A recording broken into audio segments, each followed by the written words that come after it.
Hi, good afternoon to everyone who has joined us today on our webinar. My name is Milana and I'm a licensing services manager at Regulated United Europe, and I'm here with my colleague Diane. Hi, Milana. How are you doing? Hi, everyone who joined. Thanks for joining. I'm doing good, Diane. Thank you. How are you? I'm also doing pretty good. The weather is nice, so it's Yes. lovely to have a nice weather Yes. this day. Yeah. Yes, so to everyone who doesn't know, Regulated United Europe is a legal company presented physically in 5 different European jurisdictions, and we specialize on corporate services such as company establishment, accounting services, legal services, and obviously licensing.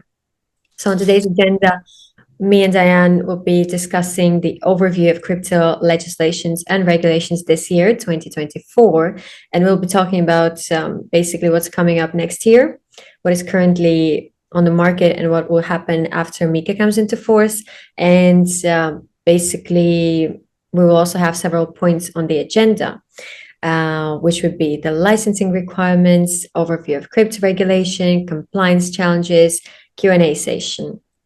So basically, on each topic, we will be discovering different jurisdictions, comparison of the jurisdictions, their periods for the licensing requirements, and basically, obviously, we'll be talking about MiCA as well. Yeah, just by the points and the fact of that we receive the same questions on day-to-day basis. And this is why we decided to have this webinar to have a discussion with not only our clients, but people outside in order to cover basically not what's coming up, but also what is happening right now. And maybe if you decide to either start in Europe or you'd like to expand, maybe this information that will be covered within today and this meeting, it'll be useful. Right, absolutely. To start with, we'll just cover the basics of the basic overview of crypto regulation in Europe this year, what is happening as of now. So, from our experience and basically what is happening throughout our work currently on the market, we see that each country has their own licensing regimes and regulations and requirements. Basically, this means that each country, if you want to get licensed in a specific country, you would have to follow their own protocol of the licensing, their own requirements, compliance standards, and legal compliance. So basically, this means that you will have to get the license in a specific jurisdiction, and there's a huge difference between the jurisdictions, which is basically why we have different options that some are popular, some are not, and it all depends on the client as well. So, for example, if you're looking to start your project, you should consider that each jurisdiction has different requirements. And if you have a specific budget or if you have a specific time frame, then a different jurisdiction would be a fit for you. Why don't you cover the fact that some countries are better for startups because some jurisdictions are quite strict and they require some sort of a background in this field. So basically, there are countries that are better for startups and some are better for ongoing businesses that already were established in Europe or had some sort of activity before, because some jurisdictions are quite strict towards licensing.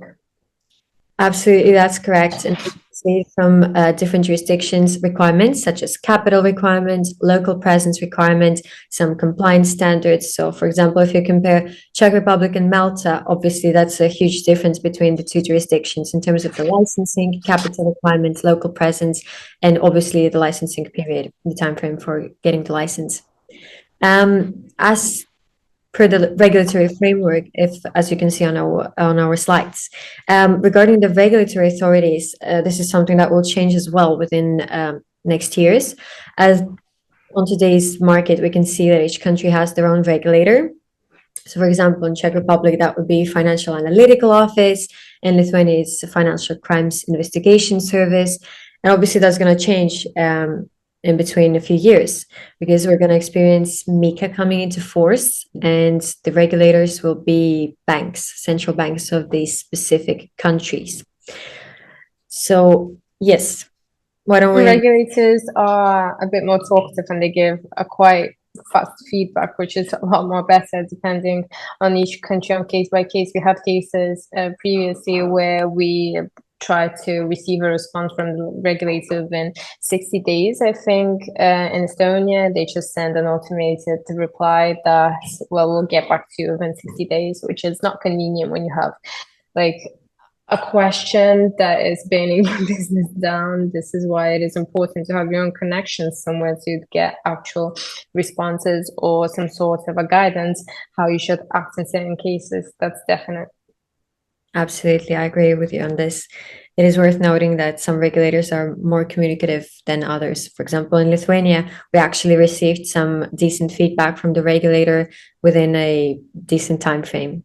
Why don't we move on to MiCA Regulations overview? So basically, we just covered some of the specific requirements, standards, and compliance that is currently happening on the market within crypto ecosystem in Europe.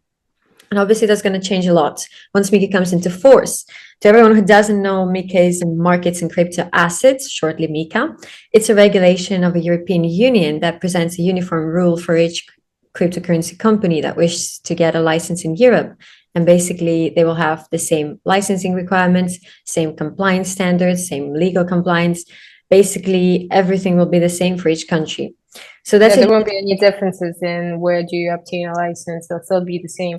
You'll be choosing a country where the tax system is a bit more easier, or you obtain more profits from the actual business depending on the tax regime. So basically, you won't have to choose as it is for now.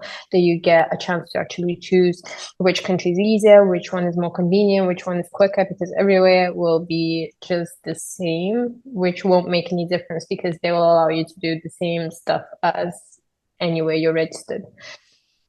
Absolutely correct, Diane. And also, once MiCA comes into force and it will be completed, meaning that you receive the MiCA license, you will have passporting rights, same as EMIs have at the moment. Basically, this means that if you have the license, the MiCA license in Lithuania, for example, you will be able to get passporting rights and provide your services throughout the whole EU. Something also worth noting is that you should also choose a country to get a MiCA license by the transitional period. So once MiCA comes into force, they will give a specific time frame for all crypto companies that already have a license now to transition to get MiCA license. And this is huge because each country has their own transitional period. And this is something to note as well. Once you will be choosing which jurisdiction to go to change your current VASP license to MiCA license or to obtain a MiCA license, firstly. Yeah, you should also mention the fact that it's not official yet in regards to the requirements in the transitional period itself. As per now, there's no official information on that. Therefore, if anybody comments on the fact that they didn't have the information or they can assist you with the whole MiCA licensing, we would not recommend to refer to them as official information. There's no official information basically, and well, it's better to actually get any steps going forward once the information in regards to transitional period, in regards to licensing and the requirements would be officially stated. Then it's the time to move on. Basically, before it is official at this point, we would suggest, for example, expanding somewhere else just in case if somewhere the transitional period is a bit more longer, so you won't have to stop your business, because during this transitional period you'll be able to still provide your services, but you'll have a deadline when you have to actually comply with the new regulations. So basically, if the more you have at this point, the better, because you'll get a chance to actually still be with an ongoing business rather than stopping it and losing your money, which is not convenient at this stage. Of course, some of the businesses, like for example, startups who won't be able to comply with the new regulations, or they won't have the time in order to finance their projects in order to comply. Of course, they're going to have other solutions. For example, some of our clients are already commenting on the fact that they are thinking that they'll be moving offshore. But again, it depends on case by case. Maybe everything will be a bit more stable and people will actually get a good chance to actually move forward with MiCA. Absolutely correct. And obviously that's very noteworthy comment. Nothing is official yet, but obviously our legal team is obviously always updating the info once it comes out, because each country also posts some information regarding the transitional period, etc., etc. So it's always worth having all the updates. Yeah, So it's always good to have someone on the site in order to provide you with the updated information, because if you don't have someone, for example, an employee or some sort of a representative that stays in touch with the regulator itself, it's a lot better to have some sort of a legal support or legal advice from a side to keep you updated, because it's very important at this stage, especially now when everything is not quite stable and everything is unknown, to have someone to tell you this is the time is now. yes, absolutely with you on this. Right. So licensing requirements for crypto businesses. Why don't you tell us about this, team, Diane? Well, yeah, basically licensing requirements, as we previously have discussed, they are different for all the countries that are available right now. A lot of different countries offer their own requirements and regulations towards actually obtaining the license. Everything again depends on the services they're planning to offer, because if you're planning to offer, for example, either only exchange or only custody services, or you're launching NFTs, each country has its individual requirements towards your company, depending on what services you're planning to offer. Some do not regulate NFTs. Some of them have only one license that covers multiple of services. Some have individual services. So basically, it's a wide spectrum of requirements that can be applicable towards your company, depending on case by case basis. What we actually do recommend is, for example, where there's a country that offers multiple types of services, multiple types of licenses that are available in a certain country, it's a good thing to actually have, for example, either legal opinion drawn up based on your white paper or your project, to get analyzed with your project and with the laws and legislation of a certain country in order to guide you officially by a lawyer to actually state like this service you're providing requires this license in this country. And that in this case, you'll have some sort of a base, some sort of a field in order to move forward and to not be hesitant, for example, how to start and when to move forward. But if we're talking about requirements in general, they're pretty much basic. If we're talking about most of the countries that offer this type of licensing at this moment. So basically, there are share capital requirements. There are, for example, physical office requirements, physical either residents or citizens of that country to be representative of your company, either an employee or a director, again, depending on each country. There might be even a contact person just to be in that country that would be able to either submit your reports in order to be in touch with the regulator side. So pretty much these 3 points are the main requirements that usually are applicable in the case of licensing. Of course, there are requirements toward, for example, KYC ML policies, but usually should be drawn up by lawyers in that same country or a legal firm like us, because you have to be acquainted with the whole legislation and the laws itself in regards to ML and KYC, even though in Europe at this point it is pretty much stable and everything looks alike from the side, but of course each country is individual. So basically this is, do you have Right. anything else to add? Yeah, something you said before regarding the legal opinion, I believe that's one of the key points in starting actually a blockchain-based project, because a lot of cases that we had when a client comes with an idea, but he doesn't really actually understand the regulatory framework and which country actually to choose to move forward.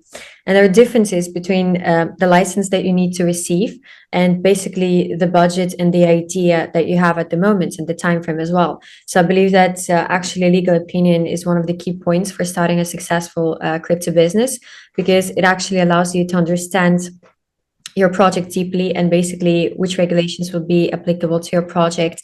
What is the budget that you should count for? Because budgeting in such projects is very important, as well as which countries would be suitable for you depending on the license that you need and the regulatory framework.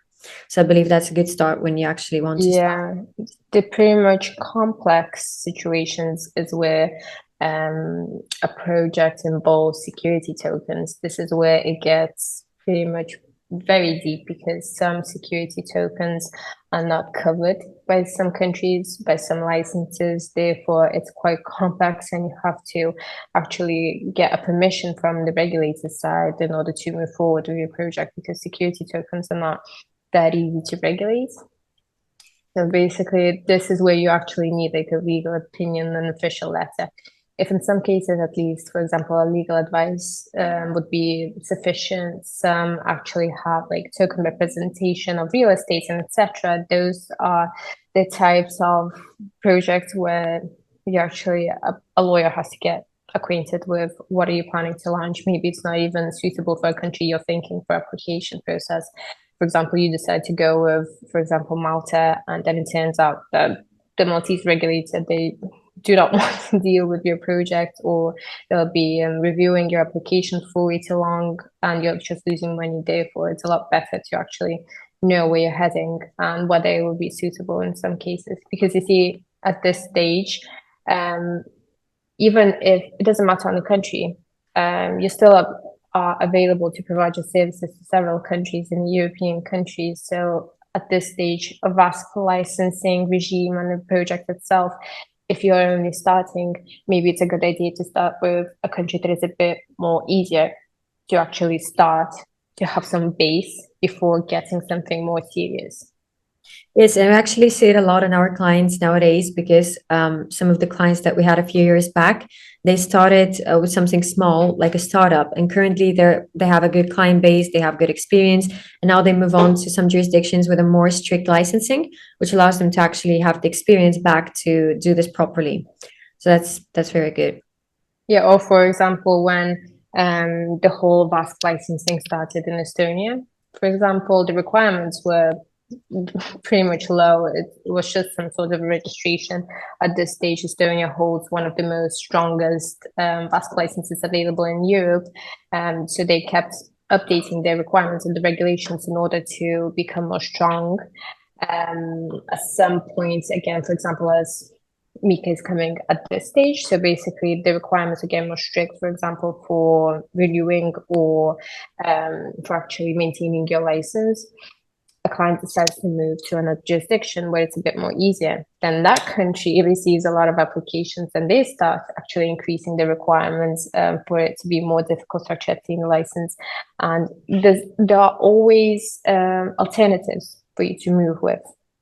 It's not as if you have to do as it says, but with MiCA, it's a little bit more harder, let's say like that, because everyone will be the same. Yes, and that's something new. We have never had something like this before because it will be the same for everyone, but we still have no idea how it's going to be regulated from internally from each country. Yeah, exactly. So that's going to be something new. So, in regards to moving forward, exactly like the compliance challenges and solutions. So, as we've mentioned before, is the fact that times change and the requirements and the legislation, it keeps always updating. That is why, again, as I've said from the very beginning, it's very important to actually update not only the information that you have, for example, for your employees or for your company in regards to like general requirements towards your company, like again, the share capital, the local employees, and etc. But it's always very important to keep updated your internal documents, the documents that you have, for example, on your platform or your web page, like the AML and KYC regulations, all of the terms and conditions that you have, all of your documents in place in order to see whether something that you've kept doing for multiple of years are still applicable according to the legislation that has been updated like a couple of days ago. These sort of legislation in regards to VASP companies are updating constantly. It doesn't stay on one place. They always make some sort of amendments. And it is a shame when a person, for example, we had clients that just decided that they didn't want to, or not that they didn't want to, but they didn't change their AML procedures on the web page. They didn't update it according to the legislation that was updated, like I think a week. And their bank accounts got closed, and the regulator contacted them saying that, well, if you do not renew them, we're going to revoke your license. So it's actually, it's important. It's not as if it's something that was written 5 years ago and it'll still stay applicable. Fortunately, it doesn't work that way. And the longer you wait, the harder it will be. For example, for applying for a new license. Do you have anything to add on that? Yeah, absolutely. In terms of the internal procedural rules, that's something that we also experience a lot, because when clients start their projects, obviously, if they have no experience and it's just the first project, obviously they have a specific set of procedural rules, internal rules that they have. And obviously, by the time goes, they gain more experience, and they also, even without the current legislations, they also have to update their measures in order to protect their clients, firstly, and their clients' funds. And basically, that's a very important topic. And compliance within the EU and obviously outside as well is also an important topic because, as we can see now, a good example would be India. In India, they have the majority of people are using unregulated crypto exchanges, which is something that is also very high risk. And that's why we also tend to recommend our clients to go with the regulated route. So basically, if you wish to invest, if you wish to start something related to cryptocurrency, you should always audit the company that you wish to start business with, or if it's a partner as well. You should always do the check to see if they're regulated, see if they're up to date on the license, and basically, yeah, just do every precaution before starting the actual cooperation with them. Yeah, because we also get a lot of requests in regards to the fact that some clients they put in some sort of a platform, their funds, some sort of money.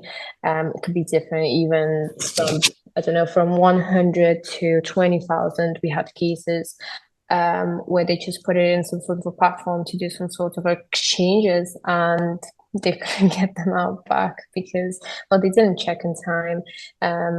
Of course, well, it will be difficult to get the money back. But again, should always be protected not only towards your clients but also to your license and your reputation, because it is not, for example, it's not legal at this point to use a nominee director or a shareholder for a company in any case. And if you have some sort of a background where your reputation went bad, you won't be able to apply, for example, for a new license and etc. So it's very important to always have everything as clean as possible, especially in this time when the situation that is happening in the world right now, it's scary. It's not something you can control, and of course, everything has to be regulated as much as possible towards protection of service financing and etc. So training your employees in regards to how they should actually onboard your clients, how everything should be done and reviewed in order to provide it to the regulatory authority to report it in time. Always keep your documents updated. Of course, if you're having difficulties, if you're a startup and you don't have, for example, your own team, you can always outsource it with a company like ours in order to either update your documents or in order to find you employees, for example, that already know what they are doing. Absolutely. Right. So we have reached our questions and answers session. I already see that we received a few questions within the time that we had the conference. Would you be able to read them because I don't have them? Right. Yeah. So the first question is, what documents are considered the proof of having this license in the Czech Republic? I believe we're talking about the actual VASP license. And in this case, in the Czech Republic, for example, on the registry card of the company, in the activity field, you will have the specific name of this activity, which is related to virtual assets service provider. And that will be able to tell you if the company has the license or not. I believe it's the same for the Lithuanian one, also states in the registry. Yes, in Lithuania, it's not in the activity field. It's a bit lower in the licenses, activity permissions. Right. Next on, we have, hello. What are the minimum requirements and budget to set up a crypto license company in the Czech Republic? Dan, would you like to take this one? Yeah, so basically, with the Czech Republic, it's a little bit more easier. You do not have, for example, some strict requirements such as a large share capital or a local employee. Of course, you have to submit the necessary documents to the regulated side, like, for example, a passport copy, a non-criminal record, and in that case, it has to be registered correctly in order to present your business, like with some sort of a business plan and tell what exactly you're planning to do. All the documents are submitted and a legal entity is established, and basically this is how everything starts from there. Yeah, and I believe that since Czech Republic is actually quite new to this field, they haven't really started strictly regulating cryptocurrency. And as of now, it's currently not as hard and as strict as Malta, for example. So it's fairly easy to get the license in the Czech Republic. So I would say that the budget for the Czech Republic's license would be around 5,000. That's something you should account for. Yeah. Right. And next on we have, which cryptocurrency exchange can I use to buy cryptocurrencies in Europe? Yes, so basically that's something that we have spoken about a bit earlier today. That's very important to actually check the exchanges that you work with, collaborate with, or just use them as a normal user. Some of the exchanges are not regulated. So, for example, outside of Europe, we have a lot of cases where there are unregulated exchanges. So, our advice is to actually look for regulated exchanges who have a track record of trust, reliability, and basically all of that. And if you're not completely sure how to check this, you can absolutely refer to a legal company such as ours, for example, to perform an audit or just to check on the company that you wish to start cooperation with. Or due diligence. Yeah, absolutely. Right. Diane, this one's for you. If I have to run a prepaid wallet, what are the licenses that I need? So if you're planning to actually launch a prepaid wallet, of course, you need a VASP license that covers custody services that you can hold your clients' funds. Of course, if you're planning to actually hold clients' funds, you need an authorization for that. If you're only holding your own funds, that is completely fine. You do not need a license for that. But again, a custody license is enough if you're planning to hold clients' funds. Depending on each country, again, the requirements are different. They differ from one jurisdiction to another. Therefore, if you, depending on your project, again, if you're a startup, you can contact, for example, a legal firm, or you can, if you already know with which jurisdiction you'd like to go with, of course, you can see the requirements towards that licensing and proceed from there. Yeah, absolutely. And not only the requirements of the country that you wish to get licensed in, but you should also consider that depending on the client market that you wish to have, you might need different licenses. So basically, I mean, different countries' license. So you should also consider that. Right. As a trading platform, do I need a KYC? Yes, of course you need to KYC all of your clients, and not only have to do the KYC of your clients, you should also keep the information, and you should not only just collect it, you should keep it accurately, and you should be able to actually provide it to the regulator for the reporting purposes. So that's a must for each VASP company. Right. Where to pay taxes from crypto trading in Lithuania? Do I need to pay from any amount of profits 15%? Diane, would you like to take this one? Yeah, obviously. Well, you see, vast businesses, crypto businesses, blockchains, businesses, they are taxed pretty much the same as any other business. So obviously, of course, you still need to pay the same amount of taxes, as much as any other business does. Depending on your tax residence, and the laws in the country where you're planning to actually have the money collected from. Everything is made case by case. I would suggest you to contact an accountant of the country where you're planning to actually withdraw the money, for example, like the income, to actually know maybe there's avoidance of double taxation, or maybe it's somehow differently taxed, but in between you still have to pay the taxes that are applicable towards any company. Absolutely. Right. what would be the overall cost to start a crypto operation in Lithuania, including hiring local compliance officers, directors, etc.? I believe that overall you should also consider that you have to cover maintenance fees such as legal address, KYC ML officer's salary, capital. Obviously, that's a huge requirement for Lithuania. So not considering that, and legal fees would be around 15,000, but you should also consider the maintenance fees and the salaries of your employees. So basically, that's something you should account as well. And depending on your project, depending on the structure that you wish to start in this country, you should plan accordingly. What do you think would be the annual fee for that? Well, let's say, well, monthly, again, depending on what employee are you planning to hire? Is he going to be part-time or full-time? What his salary is going to be? But there are also the taxes on the salary, and the fees for the office, for example, if you're not planning to have a physical office or a rented office or a legal office. So basically, let's say, well, monthly at least it's going to be 2,000, which is 24,000 applicable each year. And depending on the country also, because for example, in another country you have renewal fees of the license.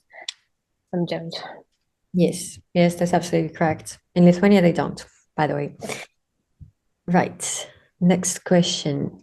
I'm interested, I guess, in getting an Andron license. Just need to understand the cost. What is the required share capital? Did you say Andron? Yeah. Yeah, okay. So basically, we've heard that a lot before actual clients or people in general from Europe moving offshore. We did a deep analysis when everyone kept asking about Andron. Maybe we have missed something because we have made a deep analysis. We have contacted the regulators, lawyers that are based on Andron. We have contacted service providers that claim to say that they know how to apply for an Andron license. But in reality, there's no such thing as a license in Andron. Therefore, we would not suggest from our side to actually spend or invest your money into launching in Andron because there's no official license for provision of any types of services there. If you are planning to actually launch your project offshore, there are a lot of alternatives such as Costa Rica and Curacao. So there are many alternatives to actually issue a license for your activity rather than being somewhere in the midst and thinking that there is something there. Of course, we know that if you're not physically based there and you're not familiar with the legislation, you might not know what licenses they issue and what licenses they do not, because a lot of service providers currently, they claim to say that they can assist you in obtaining one there. But in reality, Andron doesn't issue any licenses. Yes, that's absolutely correct. And actually, we have a lot of cases where we have clients who have contacted us saying that they received an offer from specific legal firms or just entrepreneurs. And that's happening a lot nowadays. So we'd Or recommend. license certificates, you forgot to say that. Yeah. You should also consider that there are a lot of scams going on, and you should be considerate in terms of choosing the actual legal service provider that you wish to continue with, and also do your own due diligence on the country that you wish to start business in. So that's very important in that sense. Right, and I believe that's the last one that we have now. Hi, what are the best countries in Europe and nearby for crypto investor? Basically, everything depends on the activity that you wish to provide. For example, if you wish to open your own crypto exchange, if you wish to provide exchange and custodian wallet services, I would recommend you to consider Lithuania and Czech Republic. I believe those are the two most of the popular options that we have on the market currently, and those are the most straightforward in terms of the licensing process.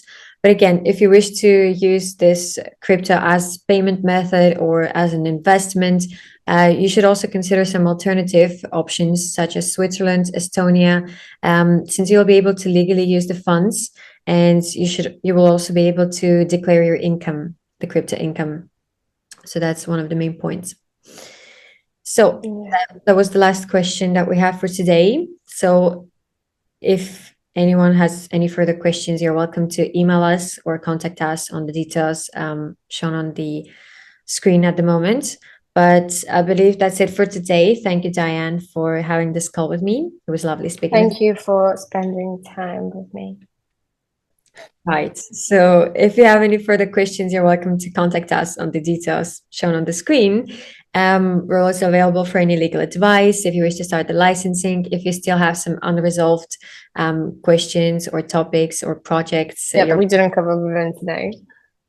Right, absolutely. So we'll be ending this webinar. Thank you for your attention.